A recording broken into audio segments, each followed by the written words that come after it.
Hello and welcome to your astrological vibrations for Wednesday, November 22nd, 2023 by Gaia Blooming.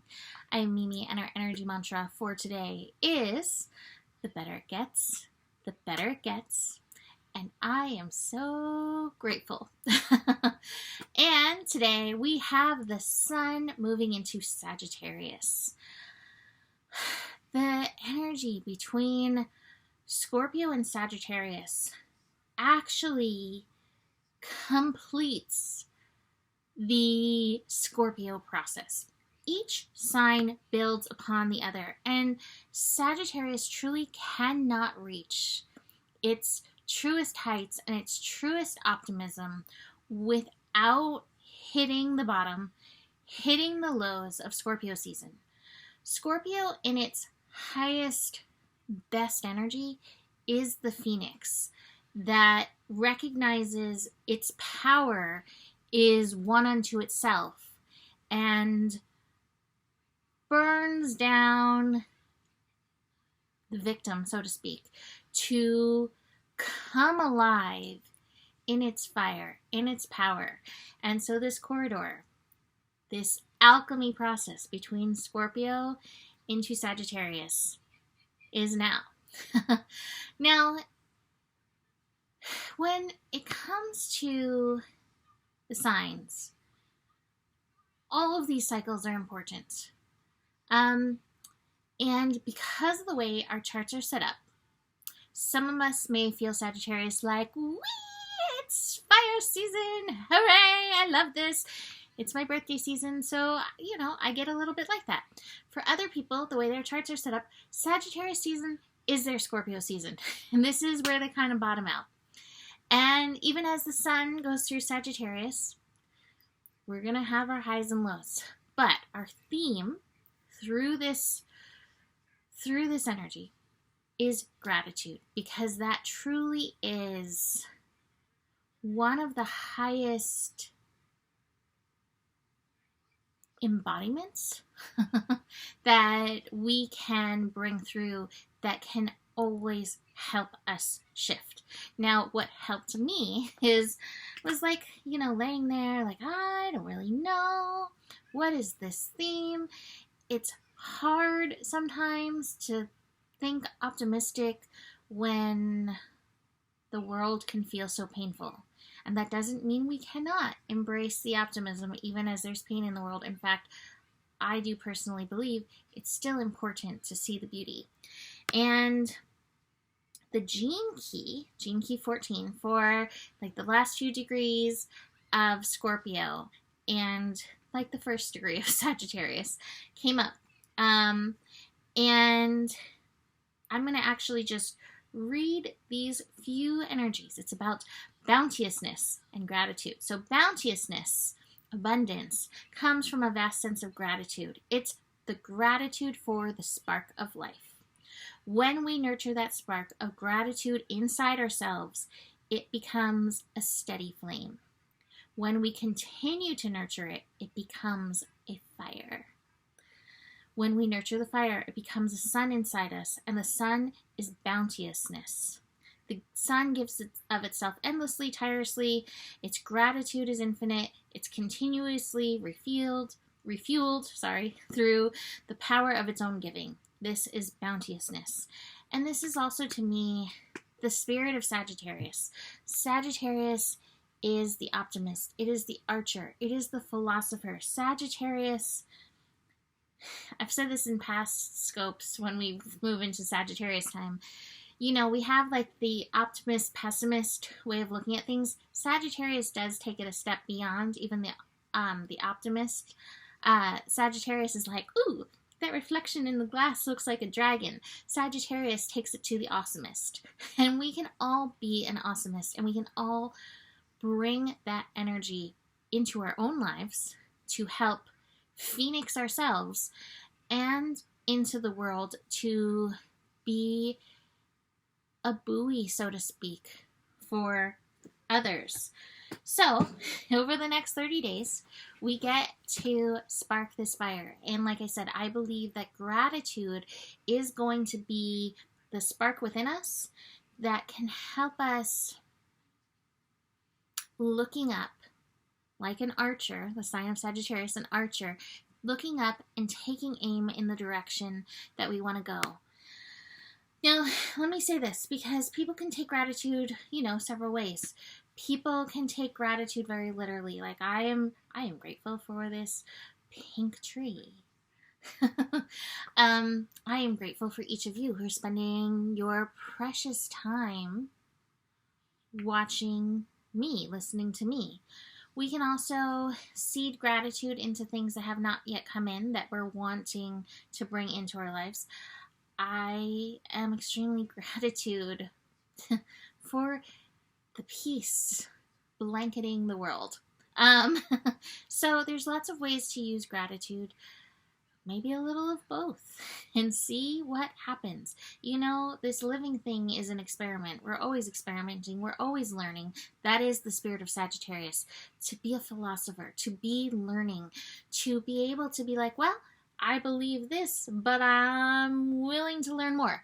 This can be the key and or the shadow of Sagittarius. Sagittarius can get stuck in thinking that they know. However, if you can stay learning, if you can recognize that everything that's unfolding is teaching you, it's teaching me, it's teaching all of us, and stay open to learning, that's a better way, I think, of walking through these energies. Sagittarius as a fire sign can be feisty, so watch your fiery feistiness coming up.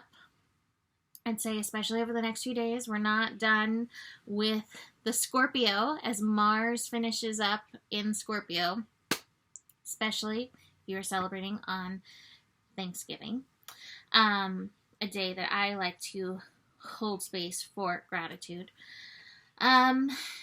Impatience. Sagittarius and any other fire sign can also be very impatient. So watch as the spirit of impatience comes through, and recognize that you can give gratitude for time. The time for whatever it is to unfold in the perfect way. Sagittarius has two sides. It's very interesting because one side is the very studious side of Sagittarius. In fact, while I was sitting here, I was remembering one of my best friends and I, when we lived in San Diego, we'd go out, dance on a Friday night, we'd have dinner, we'd go have dance, and then we'd be like, let's go to Borders. And we'd sit in Borders and read spiritual books. And that was so fun for us. And looking back, that was really, some really fun times for me. So Sagittarius can be that studious person. Sagittarius can also be the partier. Sagittarius, the cup is overflowing, right? Can go a little overboard. A lot of Sagittarius has reputation for being the partier. And let me just say, hello, this is party season. It is the season of light. It is the season where it's dark out there. Let's light this stuff up. And so that's your work, but maybe you don't need to use substances. Light up. Oh, that song is playing in my head. Light up, as if you had a choice. I don't remember who sings that. Snow Patrol, maybe? But light up. Your inner light is enough to help bring about more light on this planet. So, besides Sun in Sagittarius, which is moving in at 6:03 a.m., which I should remind you that it's going to be 0 and wonky and may not feel Sagittarius at all today. So just remember that. Might feel a little impatient with that Mars energy. So, besides that, speaking of fire, we will have the moon moving into Aries for Thursday as well. Oh my goodness. Thursday is interesting. Moon is going to be finishing up in Pisces. So kind of maybe a little bit of a sleepy day again. The sun at 0 degrees, Pisces energy. You may find yourself being very esoteric in your mind, very thoughtful, very philosophical, very spiritually curious. Excellent. Dig into that. Be grateful for those energies coming through because the fire is coming. We will have the Moon and Mars connecting first thing in the morning. Very watery. Try to see how your flow is flowing. Throw in some gratitude dust. See how that helps your day.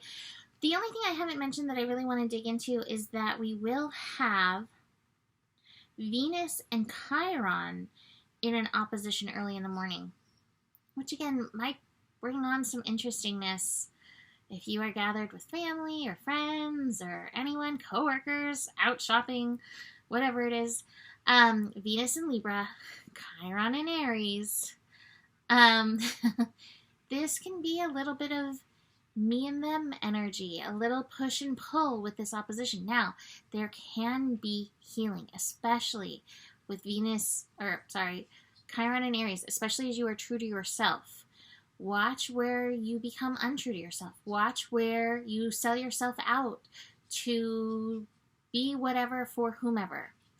And see where you can keep coming back to yourself. This is where those boundary lessons from Scorpio can also be very powerful. This is also where that Phoenix process, it's not about them. They can ask you to be who they want you to be, but you have the power to decide ultimately. So remember, you've got the power. So maybe a little push and pull and then through that energy, but I just think overall it's kind of more of a sleepy day until the moon moves into Aries, and then we're going to have the sun in Aries lighting up and some fiery energies coming on board as Mars hits 29. This is where we need to just hold the light and let it roll off your skin. So, I'm going to leave that here for today. You can book a reading. You can purchase a reading as a gift if you would like. Email me, mimiclark@gmail.com for any of that. Besides this, the better it gets, the better it gets. There's more than enough love in the world for you. You have the power, and remember who you are. Namaste.